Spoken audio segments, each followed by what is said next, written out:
Mom and Dad, are you ready? Today's word is stupendous. You need some encouragement. Stupendous marriage encouragement. You need some inspiration. You're listening to the Stupendous Marriage Show with our friends Stu and Lisa Gray. Everyone loves that word, stupendous. The Stupendous Marriage Show. Welcome. It's the Stupendous Marriage Show. I'm Stu Gray. Hey, I'm Lisa Gray. 152. Whoop, whoop. We are here. How are you? We are here. I keep singing, and I don't sing very well, and I know it's aggravating you, but I'm good. How are you? Well, you keep singing. I mean, I'm fine. I'm doing okay, Pretty good. Thank you. Other than me singing off key. I didn't say that. You're reading between the lines. Yes, I am, because that is what we do. So we went out tonight, and we were walking our dogs, and I guess we really haven't talked about, we have two different dogs than when we did the show before. Yes. Yeah, so the one dog we had for a very long time passed away. Our first kid, she was our first fur baby, and she passed away 3 years ago. Right. And we got a puppy who was pretty spastic for a while. She was, but she's mellowed out quite a lot in the past year or so. Yes. Her name's Sweets, and she really chilled quite a bit. So much so that I really was worried about her becoming so lazy because she would just sleep all day long. Oh, so let's get a beagle.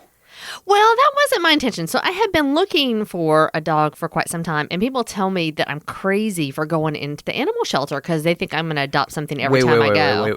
People, I say you cannot go into the animal shelter any longer.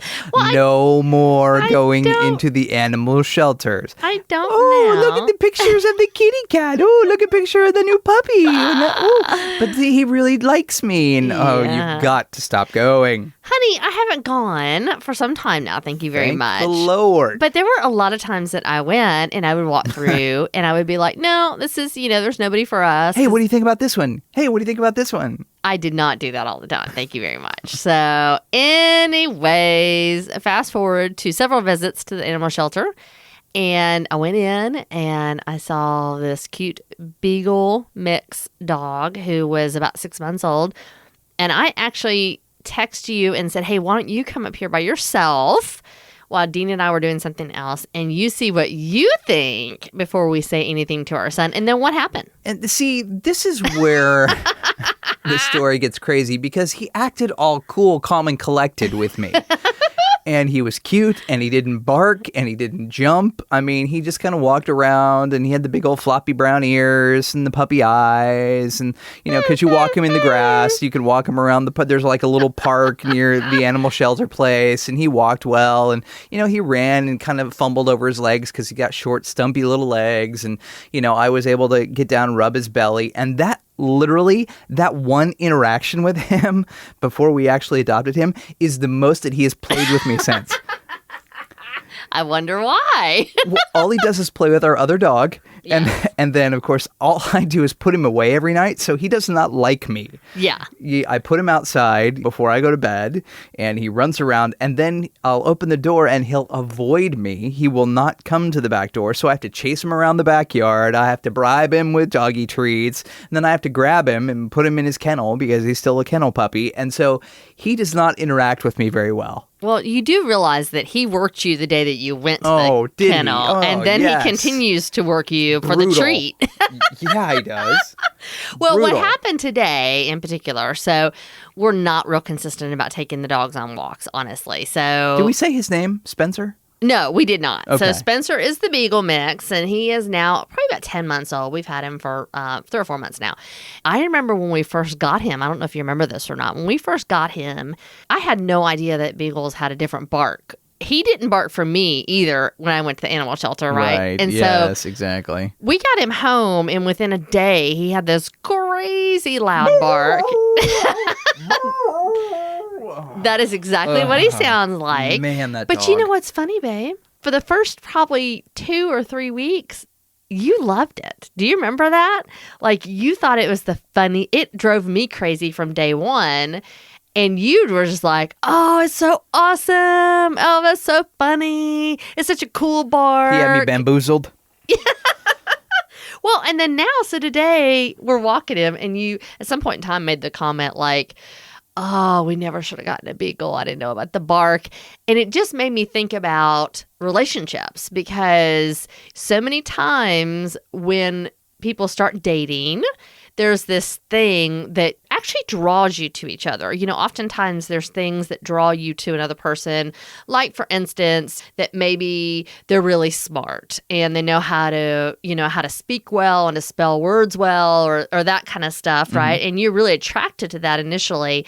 And then as you get further in the relationship, that sometimes can backfire on you, because I know for me, especially like the first 3 or 4 years of our relationship, that You really liked the way that I could spell, right? no, actually, what was Well, funny? you brought that was just a random. Sorry, it was just a random That's one. the one that stood out to me. So okay, I just thought you really admired my spelling. I didn't really admire your spelling. That's the only one that popped in my head, though. And now it drives me crazy because you correct me I'm sorry. in my spelling. I don't mean in my I've pronunciations. stopped doing that. You've I've gotten better. Gotten better. Yes, every once in a while. I try not to. But it really made me think about when Spencer did that today, and it just got all over your nerves. And I just kind of laughed because I remembered that you just thought it was the cutest thing when we first got him. And now it just drives you crazy, like crazy. And now I've kind of gotten used to it and it doesn't bother me. Dogs you can take back.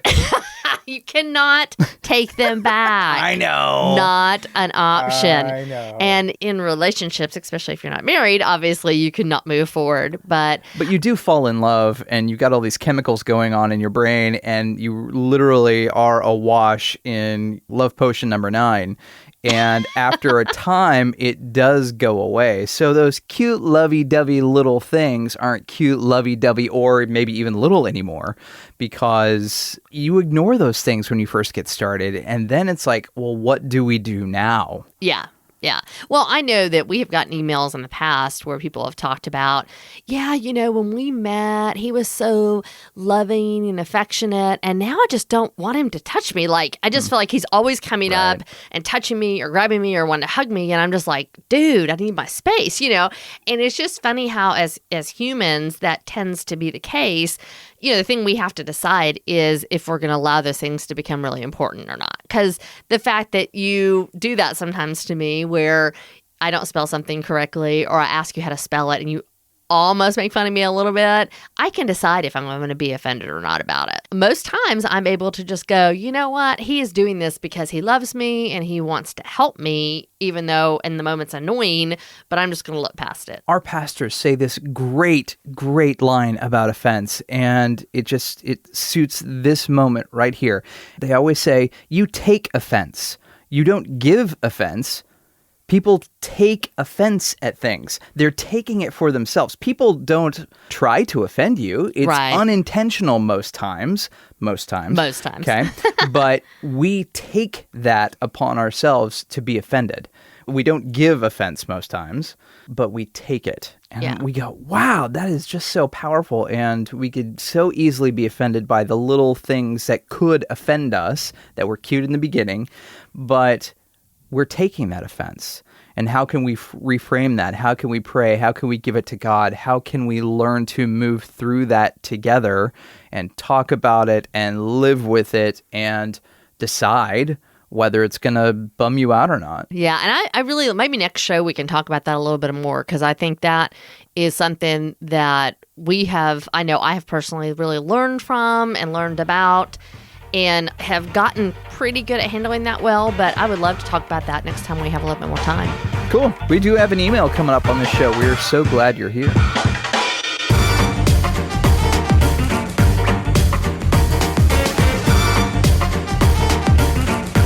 We really appreciate you rating and reviewing the Stupendous Marriage Show on iTunes. That way other couples can find us. We just got a new review just a little while ago from Molith. She said, I started listening to this podcast just this summer and binged.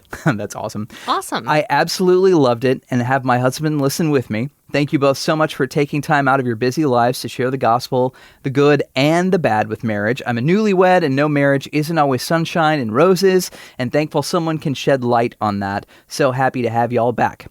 Well, we're happy to be back, and we appreciate your rating and review. That's so awesome. Thank you so much. So here is our email today from onair@stupendousmarriage.com.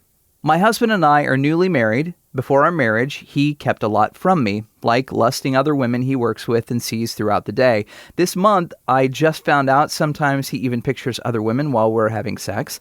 I love him, he loves me so much, but I'm lost with what questions to ask and how to hold him accountable.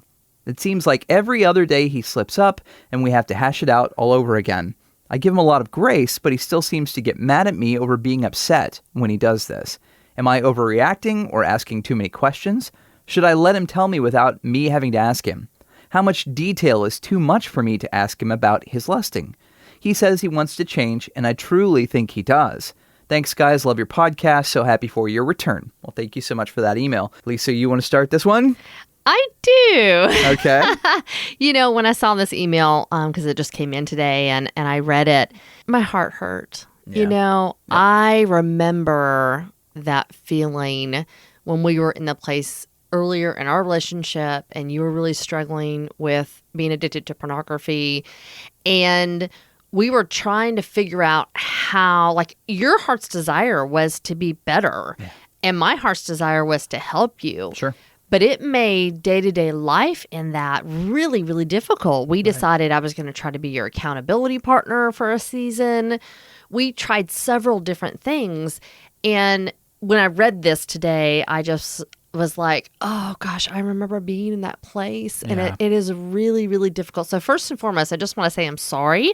I'm sorry you're having to go through this. Being on the other side of it many years, I can say that you can get through it. You guys can definitely get through this. Absolutely. There's just some things that are going to have to take place, some shifts that are going to have to happen, and a journey that has to also take place. It's not an easy fix, unfortunately. He's going to want to have to do this himself, and you cannot constantly hold him accountable.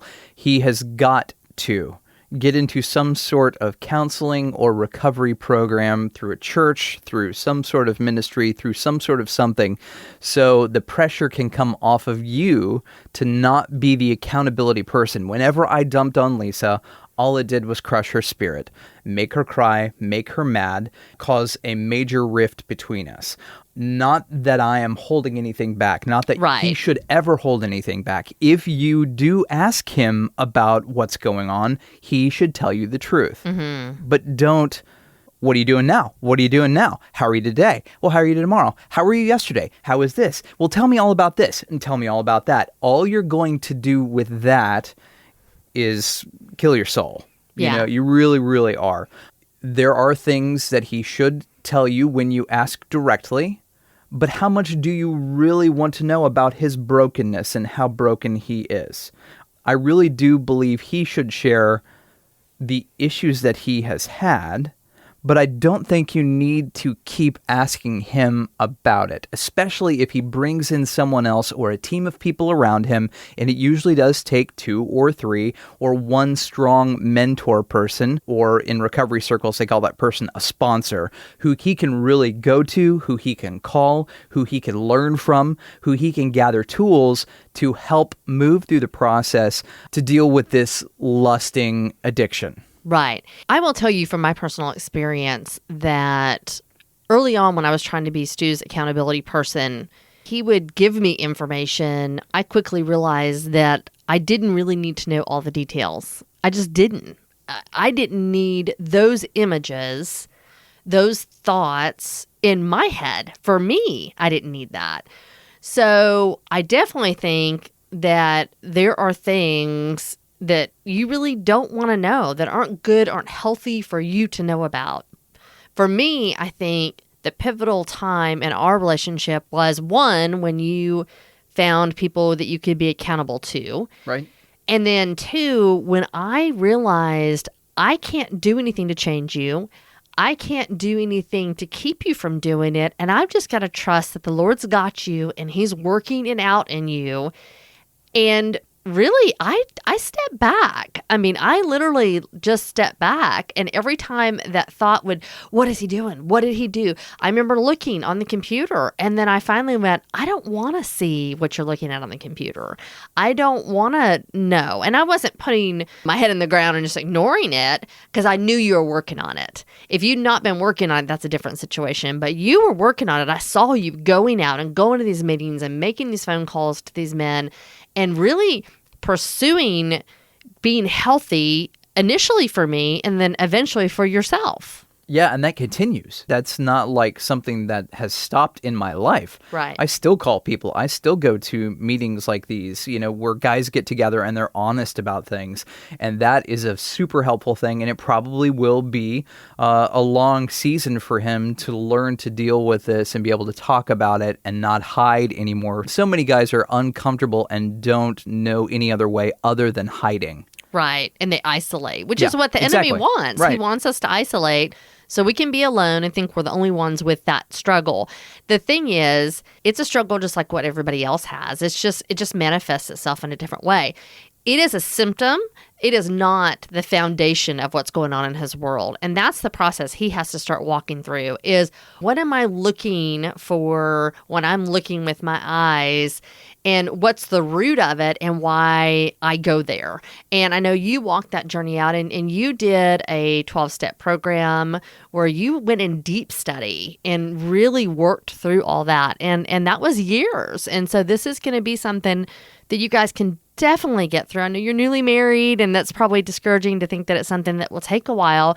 But the good thing is we are so much closer now than we were back then and probably would have been if I'd either ignored it or you just hidden it from me. We've gone through some stuff together. And so now I can look at you and I can say to you when we're out somewhere, hey, are you okay? Because I can kind of feel a shift in the atmosphere, like there might be a girl that's half naked close by. Right.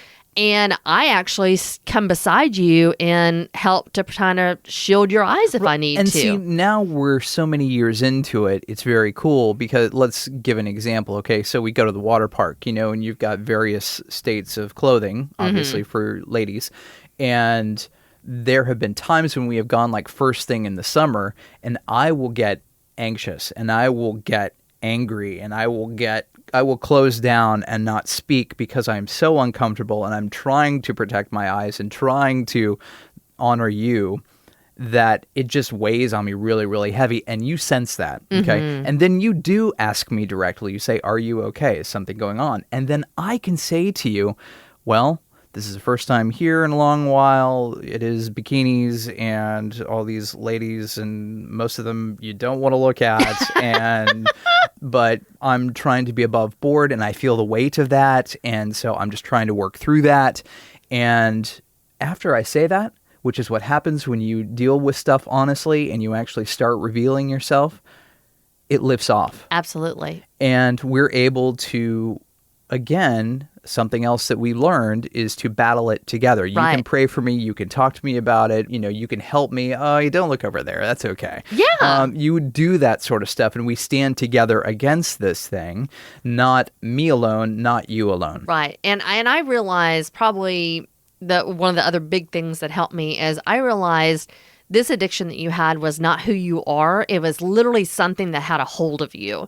And so I really would go in defense mode, not towards you, but towards it, because I'm like, you get away from my husband. You have no place here. And the cool thing is in our marriage, because I've had to struggle with fear, you've done the same thing for me. I've had stuff come on me before where I start feeling fearful and anxious, and I'll be like, I'm uncomfortable right now. And we stop and pray together, and you stand with me and you hug me. It is both ways. That's part of marriage, is really being there for each other and helping each other through to refine and to really work through the stuff that we all have. We hope this conversation really helped you, and, we'd love to hear what's going on. Hopefully he can get some accountability and get into a good group that will help with this. You can send us your email on air at stupendousmarriage.com, or you can send us a voicemail. We've got a brand new number that you can call us and leave a voice message. That number is 615-592-1060. We would love to hear from you, hear how you're doing, and we look forward to seeing you guys next time. You can help us grow the show, too. Subscribe in your favorite podcast app. You can also share the podcast with your married friends. You can do it, one-on-one. Hey, you should really listen to the Stupendous Marriage Show, or via social media. Well, we had that email just a couple weeks ago, and it was a pastor saying that he referred a lot of couples to the show, which is so cool to know that people are able to see it as a resource, and that's our heart. It's humbling, and we really appreciate you listening. We'll see you next time. See ya. Have a great week. See ya. Hasta la vista. Baby. Adios. Sayonara. Arrivederci. Happy trails. What is Happy Trails? What's the song? To you. I won't sing Until we anymore meet tonight. again. Happy trails. Turn it off.